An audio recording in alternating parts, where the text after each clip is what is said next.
Abi Hurairah radhiyallahu anhu qala Sami'tu, aku telah mendengar Rasulullah sallallahu alaihi wasallam yaqulu, beliau bersabda, sab'atun, ada 7 orang, atau sab'atun, ada 7 kelompok, yudhilluhumullah, yang Allah akan menaungi mereka, fi dhillihi, di naungannya, yauma la dhilla illa dhilluh, di hari yang tidak ada naungan kecuali naungannya Allah,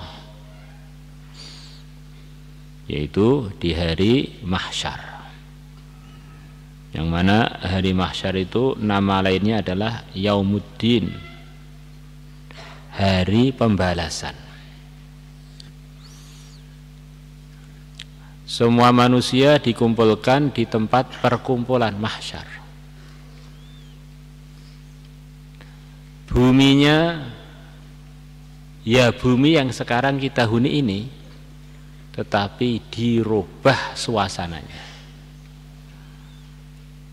Yauma tubaddalul ardu ghairal ard, di hari bumi yang sekarang ini diganti oleh Allah dengan selain bumi ini kondisinya. Wassamawatu, dan langit juga dirubah oleh Allah tidak seperti kondisi sekarang. Kalau bumi kondisi sekarang itu namanya darul amal.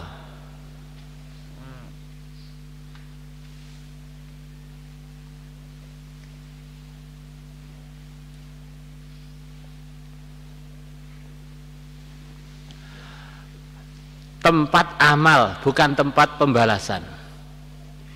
Sebetulnya pembalasannya sudah dapat, tetapi nggak tampak langsung, atau andaikan tampak tidak sempurna. Memang dunia tempat ujian. Kita baca subhanallah sekarang ini, sekarang juga langsung tumbuh satu pohon sempurna di surga sana. Hanya saja itu nggak kelihatan sekarang. Secara umum dunia ini tampaknya memang tempat kerja, nanti gajinya ngambilnya di akhirat.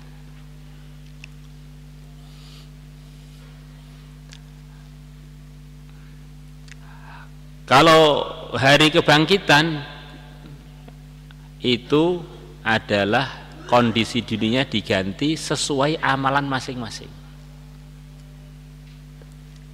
Kondisinya orang satu majelis bisa berbeda-beda kondisinya. Satu majelis di padang mahsyar, sebagian suka, sebagian duka, sebagian senang, sebagian sengsara.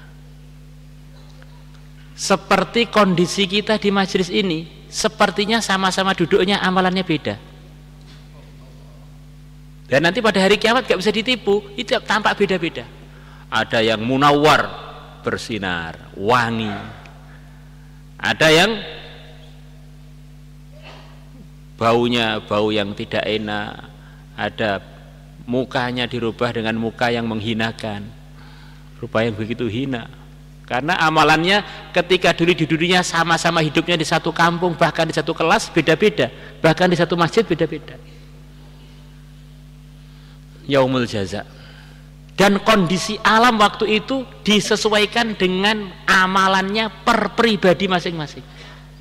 Kalau kita kesarang di sini ini, kalau kondisinya panas, kepanasan semua, kondisinya dingin, dingin. Sana enggak.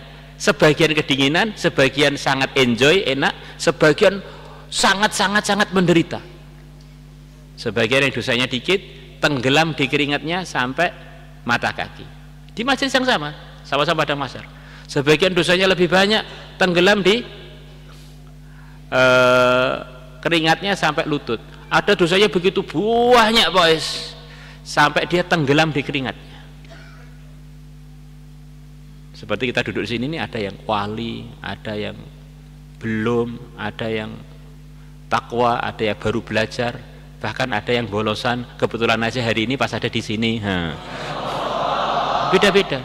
Nanti pada waktu yaumul jaza, maliki yaumiddin, yang memiliki, yang menguasai hari pembalasan, itu nanti beda-beda. Sampai mataharinya pun berbeda-beda. Untuk yang ini panas, untuk yang ini ternaungi untuk yang ini, begitu.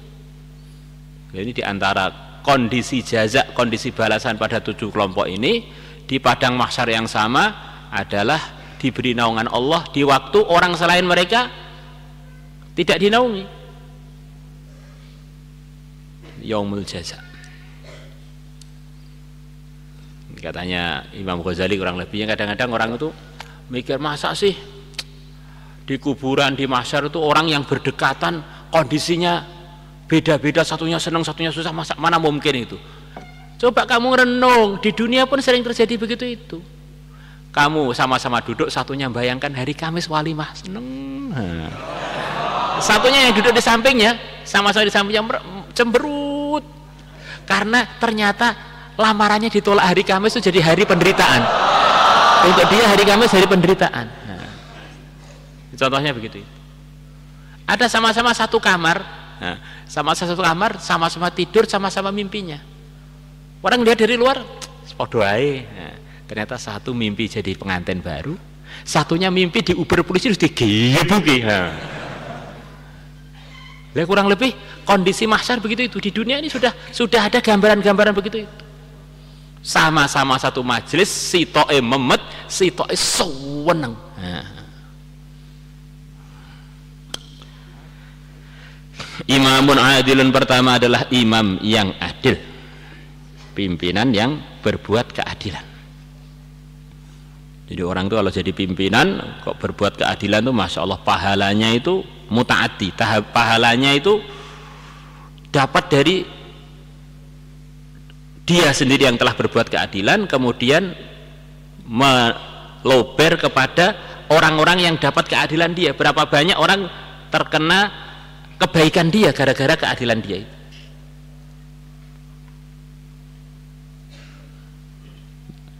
Nah, imam tentu saja ada imam minimal, imam sedengan, imam sampai yang di bawahnya sekian banyak orang. Imam yang paling minimal kita ini imam badan kita masing-masing. Kullukum ra'in wa kullukum mas'ulun an ra'iyatihi. Minimal-minimalnya kita ini adalah imamnya badan kita. Andaikan di dunia ini hanya ada kita saja seperti zaman Nabi Adam, ya tetap saja kita ini imam atau khalifah. Ngimami siapa? Matanya, mulutnya, kupingnya, tangannya, kakinya. Ini kita jadi imam di diri kita. Kemudian imam yang agak gede dikit, di antara gambarannya imam istrinya dan anak-anaknya. Imam yang lebih besar lagi mungkin imam satu kampung, satu negara, bahkan imam satu dunia. Beda-beda. Oh, saya ini bukan imam, makmum terus ya, itu sholat, makmum terus, bahkan masbuk terus. Tapi sebetulnya kita ini semuanya imam. Kamu kok menggunakan mulut kamu untuk itu, kamu berarti tidak amanah di dalam ngimami mulut kamu. Kamu kok gunakan kaki kamu untuk terlambat sholat, untuk bolos, berarti kamu nggak amanah dalam menjadi amirnya kaki kamu. Kamu kok mata kamu apa-apa dilihat, yang halal dilihat, yang haram dilihat, semuanya dilihat, ini berarti kamu nggak amanah di dalam jadi imamnya mata kamu. Kan kita ini diberi ikhtiar oleh Allah, diberi perasaan mampu mengatur. Lah perasaan itu akan ada hisabnya. Kita mau menjamkan mata, ya perasaan kita bisa buka mata, walaupun hakikatnya sebetulnya nggak mampu sih, tapi perasaan itulah yang akan dihisab dari kita. Namanya kita mukallaf, orang yang memang masih waras. Waras itu apa? Ya punya perasaan, bisa begini, bisa begitu. Maka kalau orang sudah gila, nggak bisa ngontrol perasaannya, sudah nggak ada kewajiban untuk amal agama. Maka selama kita ini merasa waras, maka kewajibannya ngatur kewarasan kita di dalam ridhonya Allah. Saya ini kok takdirnya begini, oh begitu ya, kalau begitu ya sudah, nggak usah makan, nggak usah minum. Saya kan lapar, makan. Nah, kalau itu urusan itu kok nggak ngomong-ngomong takdir. Nah, urusan makan minum nggak ngomong-ngomong takdir, pokoknya Anda dukung nggak dukung tetap makan tetap minum loh. Begitu urusan bolos, saya ini takdirnya di Lauhil Mahfuz tadi ditulis bolos, gimana loh Pak? Nah, ya saya ditakdirkan nampil yang kabur, gimana ya? Nah, ganti takdir dilawan dengan takdir. Wa syabun nasya'a fi ibadatillah, dan yang kedua adalah seorang pemuda yang dia tumbuh dalam beribadah kepada Allah. Ini diantara maksudnya dalam syarah-syarahnya, ini pemuda ini melewati masa mudanya, melewati kehidupannya sama sekali tidak terkontaminasi, tidak terkotori dengan kenakalan kepemudaan, kenakalan remaja. Anggap saja di antara contohnya, kalian datang dari rumah selepas SD. Ya rata-rata umumnya orang SD kan belum nakal, atau belum kebayang mau nakal. Kemudian masuk pondok, di pondok lurus sampai tahasus, masya Allah. Lepas tahasus ngajar, lepas ngajar nikah, lepas nikah ketemu Israel, sampai kuburan. Ini termasuk gambarannya rajulun nasya'a fi ibadillah, begitu itu. Jadi rentetan hidupnya itu sama sekali nggak ada kenakalannya. Maka setan nggak suka kok santri mondok mulai umur SD, lepas SD mondok sampai selesai nggak suka. Disimbolos saja, mondok merugikan. Disiplin untuk apa? Masa pemuda nggak pernah merasakan kenakalan? Nikmatnya nakal waktu muda itu. Akhirnya tercopot dari rajulun nasya'a fi ibadatillah. Maka yang berkemungkinan untuk mendapatkan ini ya semua santri yang tertib dapat ini. Kalau di luar pesantren nggak, agak sulit, gambarannya sebenarnya agak sulit gitu. Nah, suasana di sekolah bebas, kuliahan bebas agak sulit. Kalau di pesantren mestinya itu potensi untuk mendapatkan ini itu bisa dianggap 100%. Andaikan ada persenan lebih dari 100, ya lebih dari 100 mestinya itu. Sudah suasananya, pelajarannya, teman-temannya, semestinya begitu itu. Maka untuk yang kedua ini semestinya yang hadir putra atau putri ini mudah mendapatkannya seharusnya. Warujulan dari laki-laki kolbu yang hati dia mu'allakun, digantungkan fil masjid, dengan masjid-masjid. Itu diantara maksudnya orang iman yang dia ini begitu disiplin dengan program-program keagamaan yang telah diperintahkan, disyariatkan di masjid. Di antara yang terpokok ya sholat 5 waktu berjamaah itu. Mu'allak itu artinya belum waktunya pun hatinya sudah di situ. Seperti wanya kalian ini kan punya orang tua, punya ibu. Walaupun diterangkil, hatinya itu kan di Flores, hatinya di Jakarta. Walaupun mulai Syawal sudah diterangkil, tapi hatinya itu begitu ada program kepulangan langsung wus hilang semua. Itu qalbuhu mu'allakun bil buyut, itu begitu itu contohnya. Badannya di sini, hatinya itu digantung di rumahnya masing-masing. Lalu qalbuhu mu'allakun bil masjid, ini masjid belum azan itu sudah kapan azannya ya? Kapan azannya ya? Gitu. Itu qalbuhu mu'allakun bil masjid maksudnya begitu itu. Hati digantung, ya digantung bukan badannya loh, yang digantung hatinya. Itu hatinya itu di masjid. Begitu ada program masjid gak pernah ketinggalan. Nah ini anak terangkil nih mestinya masjidnya tinggal melangkah 1 langkah sampai mestinya lulus semua itu. Kalau nggak lulus ya bukan hanya kebangetan, sempurna kebangetannya. Wa rajulani tahabba fillah ijtama'a ala dzalika wa tafarraqa alaihi. Ini penting, banyak yang mengartikan ini kurang tepat. Ini babnya al-liqa ma'al mahabbah wal firaq ma'al mahabbah. Ini babnya bukan ketemu karena Allah, berpisah karena Allah. Ini babnya bukan itu. Babnya ketemu sama-sama mencintai karena Allah, ketika berpisah, berpisahnya disertai kerinduan pengen ketemu lagi.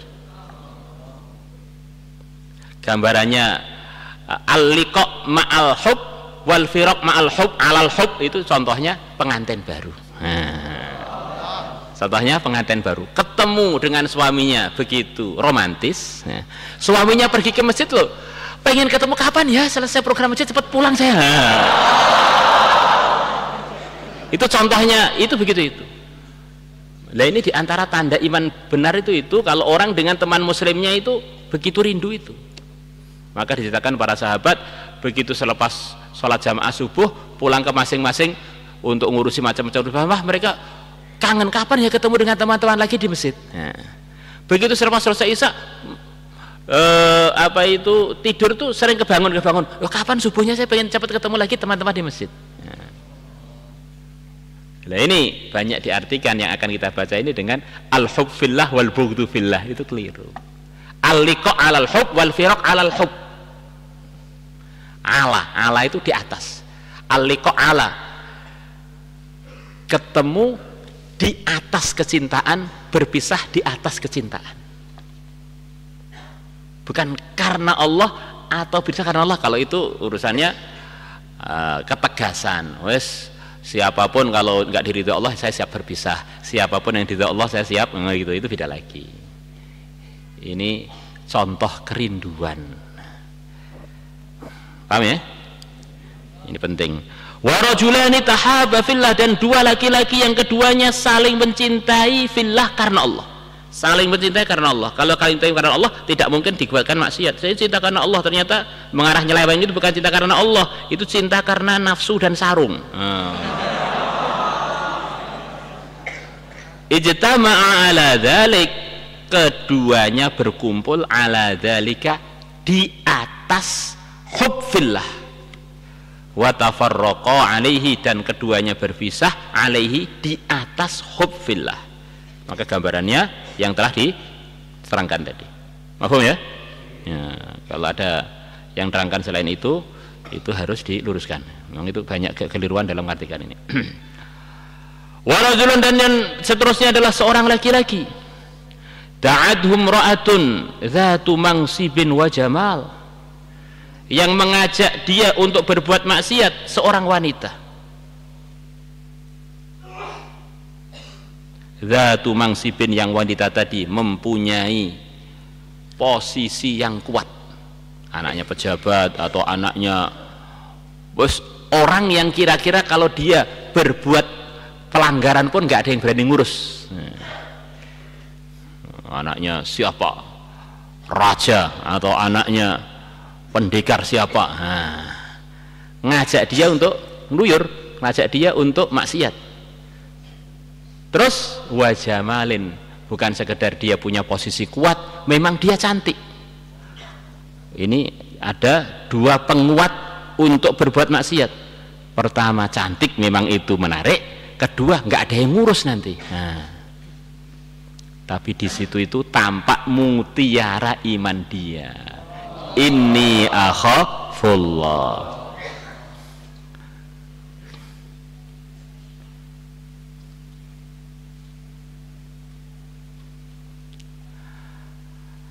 Orang ini sebelum ada ujian sepertinya sama-sama jagoannya.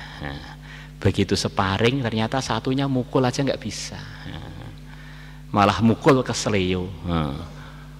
Sama-sama sepertinya sama-sama latihannya. Begitu sparring ketahuan yang pendekar itu yang mana. Sama-sama sepertinya orang baik-baik aja, begitu digoda wanita yang cantik yang punya posisi kuat itu beda. Ada yang sama sekali tidak melanggar, tipe-tipe para anbiya, tipe Nabi Yusuf, ma'adallah. Ada yang tipe-tipe mumpung ini, saya ini nggak usah digoda, ini sudah goyang-goyang kok digoda, ya langsung terbang, terkam, terjang.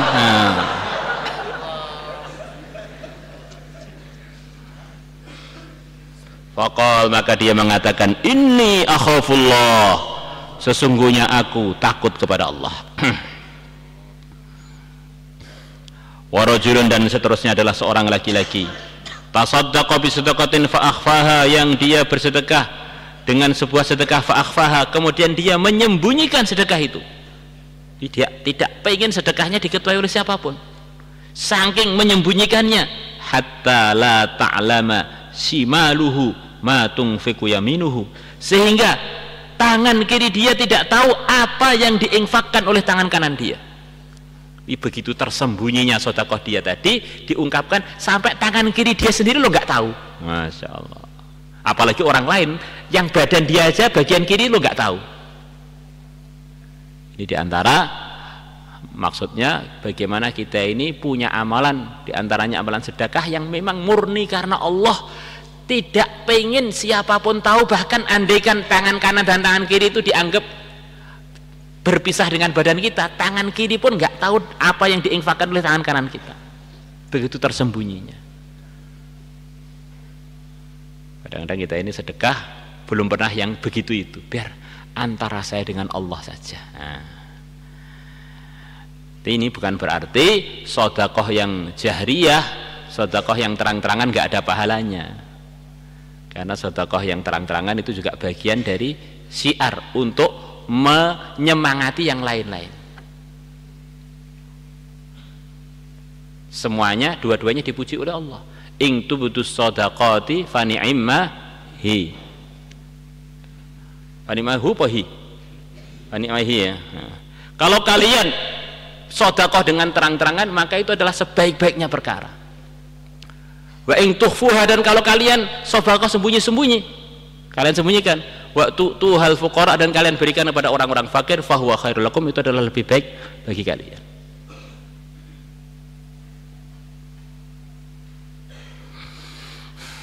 Maka kalau orang lain berbuat sedekah sirri atau jahri, kita husnudzon. Jangan ada teman kita sedekah jahri, riak ini, ini anu pamer. Kok kamu jadi dukun sekarang? Mulai kapan kamu tahu hatinya seseorang? Nah.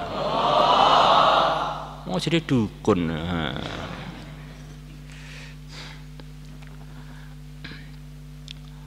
Wa rajulun, dan seorang laki-laki dzakarallah khalian, yang dia mengingati Allah khalian, sendirian. Sudah ceritakan kemarin, kita ini siapa toh? Kita ini adalah kita ketika sendirian, itulah kita. Kalau sebelum sendirian, kita ini sering buat drama. Drakor, drama Korea.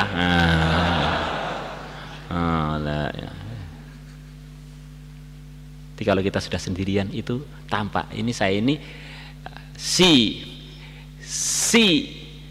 ahli ibadah apa si setan gitu. Fa fadat ainah, kemudian kedua matanya mengalirkan air mata, nangis ketika sendirian. Doa bareng-bareng istighosah, temannya nangis, ya baiklah, masih ada perasaan hati temannya hatinya terenyuh, dia ikut terenyuh. Nah, ya orang normal seharusnya begitu itu. Tetapi kalau sendirian nangisi dirinya, wah ini beda. Saya sendirian Pak, tapi nangisi untuk buantar yang juru kamar, biar semua kamar tahu ini sendirian kholian. Alah, itu drama lagi. Kalau depan orang bawa tasbih, masuk kamar buka HP. Halah, drama. Pandangan makhluk ini puji-puji ahli wirid. Begitu masuk kamar tampak setannya. Maka ini kata-kata khalian itu Pak, kita waspadai. Wa rajulun dzakarallaha khalian fa fadat ainah. Rawahu Muslim. Qultu wa taqaddama, dan telah lalu hadis ini fi hidil farji, dalam bab menjaga kemaluan. Wa taqaddama, dah lalu fi hidil farji, dalam bab menjaga kemaluan. Hadis Umar, hadisnya Sayyidina Umar, fi qissatul kifli, dalam kisahnya seorang yang bernama Al-Kifl. Maulaya salli wa sallim daiman abada ala habibika khair.